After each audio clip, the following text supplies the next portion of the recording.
ወደ ጸሎት ስትሄድ ከጸሎት በፊት ይቅር ያላልከውን ሰው ፈልገ ይቅርበል። ጸሎት ፈንክሽናል እንዲሆን ከእግዚአብሔር ጋር ትክክለኛ ህብረት እንዲኖር ዲያብሎስ ቤትህን፣ አገልግሎትህን፣ ዘመንህን ምሽክ አድርጎ ከሚበላበት ዋነኛው መንገዱ ነፍስህን፣ መንፈስህን፣ አስተሳሰብህን፣ ጸሎትህን፣ መንፈሳዊነትህን ሁሉ ሽባ አድርጎ የሚይዝብህ ነገር ይቅርታ ለማድረግ የብዙ ሰዎች በረከት፣ የብዙ ሰዎች ጸሎት፣ የብዙ ሰዎች ጉብኝት የዘገየው ይቅር ባለማለት ባለፈው ዓመት ልትባረክ ሲገባ በረከትህ ወደ ዘንድሮ ያለፈብህ ልብ ውስጥ ያለ ይቅር ያለ ማለት ነው። ይኸው ለሰው ጥፋት የምትሰራ ከሆነ 100% እነግርሃለሁ፣ ሰውየው አይጠፋም፣ አንተ ትጠፋለህ። ሰይጣን ይኸውልህ የሚውጠውን ፈልጎ እንደሚዞር አንበሳ ዙሪያን ይዞራል ይላል። ይዞራል። ይቅር አለማለት አንፎርጊቭነስን ካገኘ ግን መርገጫ ቦታ ያገኛል፣ ህይወትን ያመሳቅለዋል። ይቅር ያላልከውን ሰው ምንም አያደርግም፣ አንተን ግን ዲስትሮይ ያደርጋል። ስኳርና የደም ብዛት በሽተኛ ያለ ዕድሜ ፊትህ እንዲያረጅ አታርግ ይቅርታ በማጣት።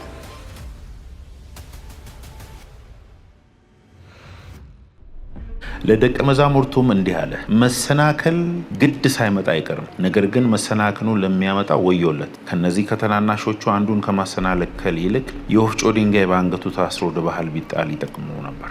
ለራሳችሁ ተጠንቀቁ። ወንድም ቢበድልህ ገስጸው፣ ቢጸጸትም ይቅር በለው። በቀን 7 ጊዜ እንኳን ቢበድልህ በቀንም 7 ጊዜ ተጸጸትኩ እያለ ወደ አንተ ቢመለስ ይቅር በለው። ሐዋርያትም ጌታን እምነት ጨምርልን አሉት። እምነት ጨምርልን 70 ጊዜ 7 ይቅርታ አርጉ ሲላቸው፣ ጌታ ሆይ ይሄ አንተ የምታወራውን ኑሮ ለመኖር ስፔሻል እምነት ያስፈልጋል። እምነት ጨምርልን ጌታ። ብዙ ጊዜ የእምነቷን ፓርት እንወስድና ቀጥሎ ጌታ ምን አለ? የሰናፍጭ ቅንጣት ያክል እምነት ቢኖራችሁ ይህን ተራራ ተነቅለ ወደ ባህር ሂድ ብትሉት ይሆናል አለ። እሷን ፓርት እንሰብካለን። ሐዋርያት ግን የጠየቁት እምነት ጨምርልን 70 ጊዜ 7 ይቅርታ ለማድረግ ሂውማንሊ እንደ ሰው ከባድ ስለሆነ 7 ጊዜ እንኳን እየመጣ በቃ 7 ላይ ላቁም አይደል አለ ጴጥሮስ። 70 ጊዜ 7 አለ። ስለ ኮምፕሊሽን ነው የሚያወራው። ጌታ ሆይ አለ እምነት ጨምርልን። ይቅርታ ማድረግ ይቅርታ ለሚደረግለትና ለእግዚአብሔር ሳይሆን ዋና ጥቅሙ ይቅርታ ላድራጊው። ይቅርታ ማድረግ ይቅርታ ለሚደረግለት ሰው ወይም ደግሞ ለእግዚአብሔር ሳይሆን ይቅርታ ለማደርገው ለኔ ነው የሚጠቅመው፣ በኔፊቱ ለኔ ነው። ለሱም አላረግም ጉድ ትሆናለህ። ማቴዎስ 6:18 ላይ ለሌሎቹ ኃጢአታቸውን ይቅር ባትሉ የሰማያዊ አባት ደግሞ ለእናንተ ይቅር አይላችሁም ይላል። ከእግዚአብሔር ጋር ያለህን ፌሎሺፕ ብሎክ ያደርገዋል ይቅርታ ማታረቀው። ከእግዚአብሔር ጋር ያለህ ፌሎሺፕ ህብረት፣ ከእግዚአብሔር ጋር ያለህ መንፈሳዊ ፌሎሺፕ ከሚቋረጥ ሄደ ወንድምህን ይቅር ብትለው ይሻላል። ለሰዎች ግን ኃጢአታቸውን ይቅር ባትሉ አባታችሁም ኃጢአታችሁን ይቅር አይላል። ለምን መሰለ? እግዚአብሔር ይቅርታ ስለማያረግ ሳይሆን በአንተና በእግዚአብሔር መካከል ያለው መስመር በአንተ ይቅር አለማለት ስለሚቋረጥ ነው። የእግዚአብሔር ጆሮ ከመስማት አይኖቹ ከማየት ነገር ግን የእናንተ በደል በመካከል ዲስኮኔክሽን አምጥቷል ይላል ኢሳይያስ ላይ። ወደ ጸሎት ስትሄድ ከጸሎት በፊት ይቅር ያላልከውን ሰው ፈልገ ይቅርበል። ጸሎት ፈንክሽናል እንዲሆን ከእግዚአብሔር ጋር ትክክለኛ ህብረት እንዲኖር ይላል ማርቆስ 11:25። ለጸሎትም በቆማችሁ ጊዜ በሰማይ ያለው አባታችሁ ደግሞ ኃጢአታችሁን ይቅር እንዲላችሁ በማንም ላይ አንዳች ቢኖርባችሁ ይቅር በሉት። እናንተ ግን ይቅር ባትሉ በሰማይ ያለው አባታችሁን ኃጢአታችሁን ይቅር አይላችሁም ነው ያለው። ወደ ጸሎት ቀርበ ቂም ይዘህ ይቅርታ ሳታደርግ ከእግዚአብሔር ጋር ህብረት እያደረግኩ ነው ብትል ተሳስተሃል ነው የሚለው መጽሐፍ። አደጋ ውስጥ ነን ወገኖች። you are wasting your time, your energy። የብዙ ሰዎች በረከት፣ የብዙ ሰዎች ጸሎት፣ የብዙ ሰዎች ጉብኝት የዘገየው ይቅር ባለ ማለት ባለፈው ዓመት ልትባረክ ሲገባ በረከትህ ወደ ዘንድሮ ያለፈብህ ልብ ውስጥ ያለ ይቅር ያለ ማለት ነው።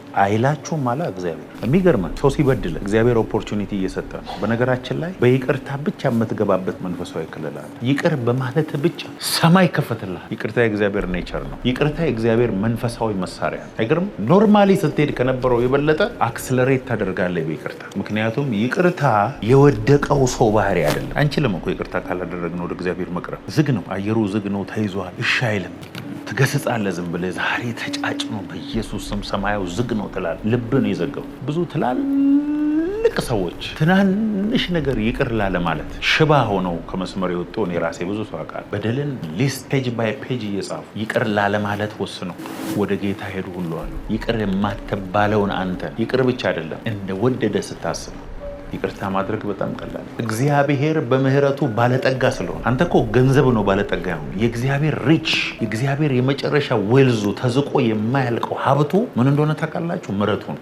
የምህረት ባለጠጋ ነው እግዚአብሔር። ፊልዚ ዌልዚ የሚባለው አለ ያለ ሀብታም ነው በምህረቱ ባለጠጋ ስለሆነ ከወደደን ከትልቅ ፍቅሩ የተነሳ ከክርስቶስ ጋር ህይወትን ሰጠን እንጂ አንተ ትድናለህ። አሁን ቤተሰብ የማይፈልግ ሰው እግዚአብሔር ግን በምህረቱ ባለጠጋ ስለሆነ የማትማረው አንተን ማረ። ታዲያ አንተ ትንሿን ነገር መማር ያቅታል? ይኸው ለሰው ጥፋት የምትሰራ ከሆነ 100% እነግርሃለሁ፣ ሰውየው አይጠፋም፣ አንተ ትጠፋለህ። ስፒሪቹዋል ፕሪንሲፕል። ይቅርታ የሚያደርግ ሰው በደልን የማይቆጥ ስለ እግዚአብሔር ብሎ የሚተው እመኑኝ ነው እኮ የምነግራችሁ። ይሄ ሰው እያበራ እየደመቀ እየሰፋ ህመሙ ለጥቂት ጊዜ ብቻ። ይቅርታ የማያደርግ ሰው ግን ህመሙ ለዘላለም። ይቅርታ የማያደርግ ሰው ከቢተርነስ ከመራራ ስር ጋር ነው የሚኖረው። እንቅልፉ ቅዠት ነው። ይቅር ያለ ሰው ግን ከዛ ይሰከድ ጀምሮ ከስራት ተፈት ከእግዚአብሔር ጋር ቀጥተኛ የሆነ ፌሎሺፕ ይኖረዋል። ሁለተኛ ቆሮንቶስ 2:10-11 እናንተ ግን ይቅር የምትሉትን እኔ ደግሞ ይቅር እለዋለሁ።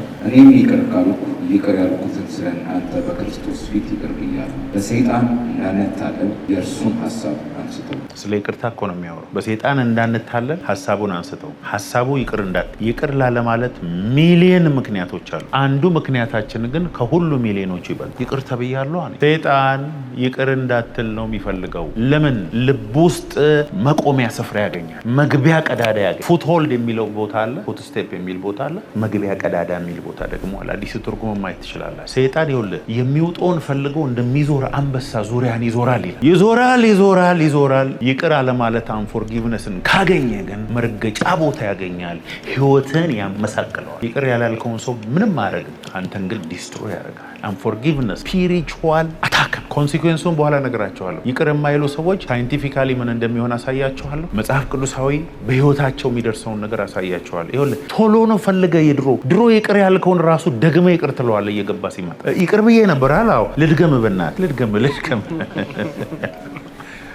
አንበሳ በነገራችን ላይ አደን ሄዶ የሆነ የሚያድነውን ሚዳቋ ፈልጎ እንደማይበላ ታውቃላችሁ። አንበሳ የሚያደርገው ሜዳ ላይ ሰፊ ሜዳ ላይ ነው የሚወጣው፣ ብዙ ዙሪያው ጫካ ያለበት ቦታ። አንድ ጊዜ ወደዚህ ሁለቴ ወደዚህ ድምፁን ሰምተው በርግገው ሁሉም እሱ ጋር ነው የሚመጡት። የነጣቁ አንበሳ ሮር ብቻ ነው የሚያደርገው። ከዛ ተሯሩጦ መጥቶ እዛው ነው የሚይዛቸው። ይሄ አንበሳ ያገሳል፣ ያስፈራራሃል። መግቢያ ቀዳዳ ካገኘ ግን ይዛል። ዲያብሎስ ቤትህን፣ አገልግሎትህን፣ ዘመንህን ምሽክ አድርጎ ከሚበላበት ዋነኛው መንገዱ ይቅርታ አለም። ነፍስህን፣ መንፈስህን፣ አስተሳሰብህን፣ ጸሎትህን፣ መንፈሳዊነትህን ሁሉ ሽባ አድርጎ የሚይዝብህ ነገር ይቅርታ አለማድረግ። ብዙ ኃያላንን ራቁታቸውን ያስኬደው ይቅርታ አለማድረግ። ቀላል ነገር አይደለም ይቅርታ አለማድረግ። እስቲ ማቴዎስ 18:23-35 በድጋሚ ነው። To keep Satan from taking advantage of us, for we are not ignorant of his. በጣም እኮ ነው የሚገርም። የሱን ትሪክ፣ የሱን አሰራር፣ የሱን የማታለል ዘዴ እናውቀዋለን። ስለዚህ ጠላት ዲያብሎስ ሰይጣን አድቫንቴጅ እንዳይወስድብን ቶሎ ይቅር እንበል። አላልፎ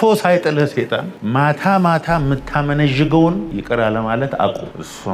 እሱ ያረገኝንማ ያልክ ቀን ከሰይጣን ጋር ዳንስ ላይ ነህ። በአንፎርጊቭነስ ማታ ተነፋፈሱ የተቀየረ ሰው ከሰይጣን ጋር እየደነሰ በቃ ልክ የሆነ ሰው ስታስብ ደመ ሞቅ የሚል ከሆነ ሙዚቃ ከፍታ to keep Satan from taking advantage of us። እናንተ ግን ይቅር የምትሉትን እኔ ደግሞ ይቅር እለዋለሁ። እኔም ይቅር ካሉ ይቅር ያልኩትን ስለናንተ በክርስቶስ ፊት ይቅር ብየዋለሁ። በሰይጣን እንዳንታለል የእርሱን ሐሳብ አንሰጠው።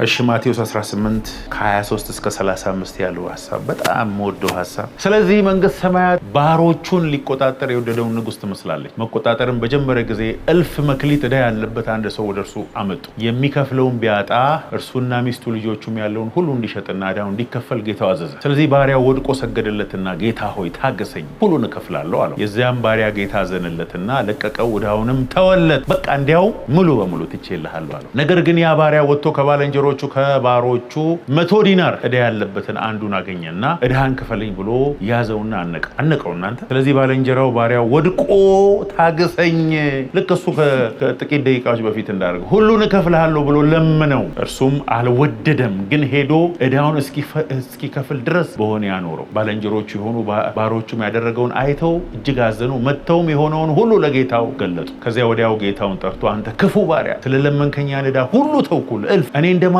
ባልንጀራ የሆነውን ያንን ባሪያ ልትምረው ለአንተ ሳይገባህምን አለው። ጌታውም ተቆጣና ዕዳውን ሁሉ እስኪከፍል ድረስ ለሚያሰቃዩት ጌታ ሆይ ልጆቼ፣ ሚስቴ፣ ሁሉን ነገር እባክህን ጊዜ ስጠኝና እከፍላለሁ ሲለው አዘነለትና እልፍን ያለበት 10 ሺህ ደግሞ መተዋል አነቀው የሚለው በጣም ነው የሚቀርበው። ዘሎ አንገቱን አንተ ትከፍላለህ አትከፍልም። ይቅርታ ማድረግ ሲያቅተ ችናም አንዳንድ ሰዎችን ይቅርታ ማድረግ አሁን እንደማስተምረው ቀላል አይደለም። ያሰቃዩ፣ ስምህን ያጠፉ፣ ሊገሉ የሞከሩ ቤተሰቦችን ሊያጠፉ የሚችሉትን ሁሉ የሄዱ በእግዚአብሔር ምሕረት የቆምክስ ያ ሰው ወደፊት ሲመጣ የደምህ ዝውውር ጤናማ ሊሆን አይችልም። በህይወት ካለ ከዛ ሰውየውን ትተህ ቀራኔው መስቀል ላይ የሞተውን ኢየሱስ ስታይ የተደረገልህን ስታስብ ለሰውየው ይቅርታ ማድረግ ይቀላል። ይቅር ስትል ትወዳለህ። ስትወድ የእግዚአብሔር ብርሃን ይመራብሃል። በነገራችን ላይ በጣም ከምትወዱት ሰው የበለጠ ይቅር ያላችሁትን ሰው በጣም መውደድ እንደምትጀምሩ ታውቃላችሁ። ሲያናድድ ያሳሳ ይጀምራል መሰለህ። ኢንቨስት ታረክበታ ምንም እንዳይሆን ነው የምትፈልገው። ከዛ በኋላ ሰውየው እግዚአብሔር ይጠብቀው ትላለህ። ሳታስበው ለሱ የተለየ ፍቅር እያመጣ ትሄዳለህ። ያን ጊዜ ይኸውልህ ከሰማይ ከባድ አኖይንቲንግ ወደ ህይወት እየሳፈረ መንፈሳዊ እድገት ነው ይቅርታ። ኤፌሶን 4:32 እርስ በርሳችሁ ቸሮችና ርኅሩኆች ሁኑ፣ እግዚአብሔርም ደግሞ በክርስቶስ ይቅር እንዳላችሁ ይቅር ተባባሉ። ማቹር ክርስቲያን ማለት ድንቅና ተአምር የሚያደርግ ሰው ሳይሆን ይቅርታ የሚያደርግ ሰው፣ የሚያስታርቅ ሰው፣ ራሱ በደልን የማይቆጥር ሰው። the more mature you are the more you forgive። tender heart soft ልብ ይኖርሃል። ይቅርታ ማለት ድሮ የሚባል አባባል አለ፣ እንደ ጽጌረዳ ተረግጠ መልካም ሽታ ማውጣት ማለት። የወደቀ ጽጌረዳ አበባ እንዲያርገ ብትረግጠው የሚያስጠላ ሽታ ያወጣው። ይቅርታን እንደ መለኮታዊ መሰላል ካሰባችሁ ያልበደላችሁን ሁሉ ፈልጋችሁ ይቅርታ ታደርጋላችሁ። እግዚአብሔር ለእግዚአብሔር ቀንቼ ያለው በሚል ሃይማኖተኛና ጥቅስ እየጠቀሰ ወንድሞቹ ጉድጓድ በሚቆፍር ሰው ምንም ስራ ሲሰራ አታየውም። ወደፊትም ለጊዜው ሻይን ሊያደርግ ይችላል። ከሆኑ ዓመታት በኋላ ለዘላለም መታሰቢያ የሌለው አመድ ሆኖ ሲጠፋ ነው የምታዩት። ይቅር የሚል ለሚያሳድዱት የሚጸልይ ለሚረግሙት ሰዎች በረከትን የሚለቅ ሰው ያ ሰው ሁል ጊዜ እየደመቀ እንደሚበራ ብርሃን ይሆናል። ኢየሱስ የጦር መሳሪያ የለውም፣ የባንክ አካውንት የለውም፣ ብዙ ኪሎ ሜትርም አልሄደም፣ አንድም መጽሐፍ አልጻፈም። በፍቅሩ ግን ዓለምን ሁሉ ማረከ። ነገስታት ተኩሰው ኒውክለር ቦምብ አፈንድተው ሰዎችን መግዛት አቃታቸው። እሱ ግን ሞቶ እየሞተ ደግሞ ይቅርታ ብሎ የሚሰሩትን አያቁም ብሎ ይኸውልህ። ስለ ኢየሱስ ሳታስብ መዋል እንዳትችል ሆነሃል። ስለ ኢየሱስ ስታስብ ግን የሚመጣብህ ምህረቱና ፍቅሩ ርኅራኄው ነው። የኢየሱስ ልጅ ነኝ ካልክ አንደኛው መገለጫ መሆን ያለበት ምህረትና ርኅራኄ። we don't have that። የስኳርና የደም ብዛት በሽተኛ አትሁን። ያለ ዕድሜ ፊትህ እንዲያረጅ አታርግ። ይቅርታ በማጣት አስባቸውታል። ዮሴፍ እኮ መጽሐፍ ቅዱስ አንብቦ አያውቅም። ብሉይ ኪዳንም አልተጻፈም በዮሴፍ ዘመን የለም፣ ምንም ሙሴም የለም። ሙሴን የጻፈው ዘፍጥረትን። ቤተክርስቲያን ሄዶ አያውቅም። ምንም አይነት ትምህርት አያውቅም። ከአባቱና ከአያቱ የሰማውን ከቅድመ አያቱ ከአብርሃም የሰማውን ሬቨሌሽን ብቻ ነው የሚያውቀው። ጉድጓድ ውስጥ የከተቱት፣ የሸጡት፣ ያዋረዱት፣ ሞቷል ብለው ልብሱን በደም ነክረው ለአባቱ ያሳዩት፣ እስኪሞት ድረስ ያሳድዱት ወንድሞቹ ሲመጡ እንዳለ አይዟችሁ እናንተ ለክፉ አደረጋችሁ፣ እግዚአብሔር ግን ለበረከቴ ለከፍታ የተጠቀመበት። ሃሌሉያ። አንዳንድ ጠላቶቻችሁ ባለውለታዎቻችሁ ናቸው። አሜን አትሉም? ለክፉ የሚያደርጉባችሁን ነገር ይቅር ካላችሁ እግዚአብሔር ያንን ለመልካም ይቀይረዋል። ከዮሴፍ ወንድሞች አንዳቸውም ዮሴፍ አይነት አይደሉም። እዛው ግብጽ ነው ሞቶ የተቀበሩት። ዮሴፍ ግን ይኸውላችሁ እኔ መቀበር የምፈልገው በአባቶቼ በኢየሩሳሌም ብሎ 40 ዓመት ሙሉ ይኸውላችሁ እዛ ምድረ በዳ ውስጥ ያ ሁሉ ሕዝብ ሞቶ ሲቀር የዮሴፍ አጥንት ግን ገብቶ ነው የተቀበረው። አሜን። ይቅርታ ስታደርግ እግዚአብሔር ፕሮሞት ያደርጋል። ጠላታችሁን አንጀት ማቃጠል የምትፈልጉ ከሆነ እነሱ ክፉ ሲያደርጉባችሁ መልካም በማድረግና ውጤታችሁን ሰክሰሳችሁን ብቻ በማሳየት ነው በሽታ የምታስይዟቸው። በቀል እኔ ነው፣ እኔ ብድራትን እመልሳለሁ ብሏል ጌታ። የምትበቀል ከሆነ እግዚአብሔር ሰው አይደለም። ስለ ራስህ የምትከራከር ሰው ከሆንክ ከእግዚአብሔር አይደለም። ማን ተከራከር ስላንተ አለ። በእኔ ምክንያት ይገፏቸዋል፣ ይጠሏቸዋል፣ ያሳድዷቸዋል፣ ይውሸት ሁሉ ይለጥፉባቸዋል። ከመከራ መውጣት ትፈልጋለህ ወይ በሉት ከጎናቸው ያለው። ይቅርበል። ቤተሰብን፣ እናትን፣ አባትን ይቅርበል። ጓደኞችን ይቅርበል። አብረህ የምታገለግለውን ሰው ይቅርበል። መንግስት ይቅርበል። በደል እየቆጠርክ እንዳጠፋ ስለ ግሎሪ እያወራ ይቅርታ ሳታረግ መሄድ አትችልም። ከኢየሱስ ባህሪ የሚገርመኝ ልንገራቸው። ይሁዳ ሌባ ነበር፣ ግን ገንዘብ ያዥ ነው። መጽሐፍ ቅዱሳችን ላይ አንድም ቦታ ኢየሱስ ይሁዳን አንተ ሌባ ማላቅ መሰለ ወንበዴ አንተም ብሎ ገንዘብ ያዥ ብሎ ታያቅ 12ቱን ጠርቶ 70ውን ጠርቶ ቅባት ሲያስቀምጥባቸው አንተ ብሎ ታያቅ። የመጨረሻውን ራስ ሲበሉ ሁሉ ከናንተ አንዱ አሳልፎ ይሰጠኛል ሲል ማን ነው እኔ ሆን ምናምን ተባባለው እንጂ ይሁዳ መሆኑን ሁሉ አያውቁ። ምን አይነት ፍቅር ነው ኢየሱስ ብሎ ታያቅ። ሰድቦ ታያቅ፣ አዋርዶ ታያቅ፣ ከሌሎቹ የተለየ ነገር አድርጎለት ታያቅ። እግር ሲያጥብ እሱንም አጥቧል፣ ሲልካቸው እሱንም ልኳል። መጨረሻ ግን የጌታ እራት ይሄ ኃይል ያለበትን ሲሰጠው ግን የጌታ እራት አደገኛነት እሱ ጋር ከይቅርታ ጋር ነው የሚወሰደው። ልብን ፈቶ ነው የሚወሰደው። ልባችን ከተዘጋ ግን አደጋ አለው። 7 ጊዜ 7 ልበለውና ይብቃ ወይ ሲል ጨምረው 7 ጊዜ 7 አድርገው 490 ጊዜ እብድ አይበድልህም። በዛ ልክ ጌታው እምነት ጨምርልና ያንተ የምታወራው ኑሮ የሚቻል አይደለም። እምነት ያስፈልገኛል። ኢየሱስ በዚህ ምድር ላይ ሲኖር ማን ምን እያሰበ እንዳለ ያውቅ ነበር። ያ ሰውዬ እኮ በልቡ ነው። የሰውዬ አሁን እውነት ነብይ ቢሆን ኖሮ እቺ ሴት አሁን ኃጢአተኛ እንደሆነች አያውቅም። ዝም ብላ በፀጉሯ ስትነካው ዞር ብሎ አየውና ስማ፣ ልብ ውስጥ ያለውን ሁሉ እየሰማ ከአንተ ጋር እንደምትከደው እንደምትሸጠው ለጴጥሮስ ይሄ ሁሉ ቢተውን ያለው ለሲል ይሁን ያንተም አካካድ በጣም ልዩ ከመሆኑ የተነሳ ዶሮ ሳትጨው 3 ጊዜ ነው በመደዳ እርግማኑን ሁሉ አይተዋል። ኢየሱስን እየካደ ግን ምን አለው? ትወደኛለህ አለው። አዎ ጌታ ይወድሃል። በጎቼን አደራ፣ ግልገሎቼን አደራ፣ ጠቦቶቼን አደራ። ያው ክደኸኝ ትመለሳለህ። ስትመለስ ግን አለው እንደምትክደው እያወቀ የሚወድ ኢየሱስ ብቻ፣ ለዘላለም እንደማትሆነው እያወቀ ሰው የሚያደርግህ ኢየሱስ ብቻ። የወደቀን የተጣለን ምንም እርባና የሌለው ጥቅም የሌለው ዳሜጅድ የሆነ በፍጹም ፍቅር የሚወድ ኢየሱስ ብቻ። እናንተም እንደዚህ ሁኑልኝ አለ። የኔ ልጆች፣ የኔ ደቀ መዛሙርቶች፣ የኔ ኦፍስፕሪንግ እንደሆናችሁ ዓለም እንዲያውቅ ከፈለጋችሁ እርስ በርሳችሁ ተዋደዱ፣ ይቅር ተባባሉ። ብራዘር ኢየሱስ ጌታ እንደሆነ በልቡ አምኖ በአፉ የመሰከረ ይድናል። ለመዳን የግድ ያንተ አይነት መሆን የለብኝም። እሺ እኔ የተሳሳትኩ ልሁን። በጥላቻ ነው እንዴ ያንተን እግዚአብሔር ልጅነት የምትገልጥ? ይቅር ትላለህ አትልም? እምቢ ካልክ ይበላሃል፣ እሳት ይበላሃል፣ ጠላት ይበላሃል፣ ዘመንህ ይበላል፣ ያለ ዕድሜ ታረጃለህ። እግዚአብሔር ካየልህ ፕሮግራም ወደኋላ ትቀራለህ። ይቅር በል፣ ይቅር እንባባል። ከበደል የነጻ ማንም ሰው የለም። ሁላችንም ችግር አለብን። ሁሉ ኃጢአትን ሰርተዋል፣ የእግዚአብሔርም ክብር ጎሏቸዋል ይላል። ይቅር ብንል ግን የእግዚአብሔር ልጆች ነን። ይቅር ብንል ግን ከእግዚአብሔር በረከትን እናገኛለን። ይቅር ብንል ግን ጤንነታችንን፣ ሰላማችንን እንመልሳለን። እግዚአብሔር ለትልቅ ነገር እንዲያምናችሁ የምትፈልጉ ከሆነ የይቅርታችሁን ቅርጫት ወይም ደግሞ መጋዘናችሁን አስፉ። the more you forgive the more God will trust you for bigger anointing። ይቅርታ እንደሚሰበከው ቀላል ነገር አይደለም። ከነፍስ ከመንፈስ ጋር የተያዘ ጉዳይ፣ ብዙ ነገር መተው ይጠይቃል። ፔን አለው። እውነት እያለ ማስረጃ እያለ ችሎታ እያለ መበቀል እየቻልኩ ጌታ ሆይ አንተ ይቅር ብለኸኛል፣ ይቅር ብያለሁ ማለት ነው። ዮናስን እግዚአብሔር ወዴት ላከው? ወደ ነነዌ ላከው አይደለም? እንገራችሁ እሱን ታሪክ። ነነዌ ያሉ ሰዎች ሄዳችሁ ባይብላችሁን ስታጠኑ፣ ታሪክ እዛ አካባቢ የምታጠኑ የሚያመልኩት አምላክ አለ። ያ አምላክ ከአሳ አፍ ውስጥ የወጣ አምላክ ነው። ከአሳ አፍ ውስጥ ወጥቶ ነገራቸውና እዛ ጋር ተስሎ ያለው ስታቹ ወይም ሐውልት ከአሳ ውስጥ የወጣ ከአሳ አፍ ውስጥ የሚወጣ ሰው ነው አምላካቸው። ብዙ ሰው ታሪክ አያውቅም። ከዛ በኋላ ላይ ዮናስ ሄደና ነነዌ ንስሐ ግቡ በላቸው አለለም ብሎ የጠፋው ለምን መሰላችሁ? እኔ ስነግራቸው ንስሐ ይገባሉ፣ ንስሐ ሲገቡ ደግሞ ያንተን ልብ አውቃለሁ፣ ይቅር ትላለህ። ይህ ህዝብ መጥፋት ነው ያለው አልሄድም ያለው እኮ በዚህ ምክንያት። ሄድ ንገራቸው፣ ከነገርኳቸው ንስሐ ይገባሉ። ይግቧ፣ የአንተ ልብ ስስ ነው ጌታ፣ ይቅር ትላቸዋል። እምቢ ብሎ ሲሄድ አሳ ነባሪ አፍ ውስጥ ገባ። ከዛ አሳ ነባሪው መጥቶ ሲተፋ ከአሳ አፍ ውስጥ ሲወጣ አምላክ ነው ብሎ ሊሰግዱ ሲል አምላክ የያህዌ አምላክ ነው አላቸው። ከአሳ አፍ ውስጥ የወጣ አምላክ እኔ አይደለሁም አምላክ ሌላ ነው ካለማ እንቀበላለን ብሎ በሙሉ ንስሐ ገቡ። የእግዚአብሔር ምሕረት ግን ማለቂያ የለውም። ቸር ነውና ምሕረቱም ለዘላለም ነውና እግዚአብሔር ምን አድርጉ አመስግኑ። የእግዚአብሔር ልጅ ከሆንክም ያንተም ምሕረት ይቅርታ ሰዎች ሁኑ፣ የምሕረት ሰዎች ሁኑ።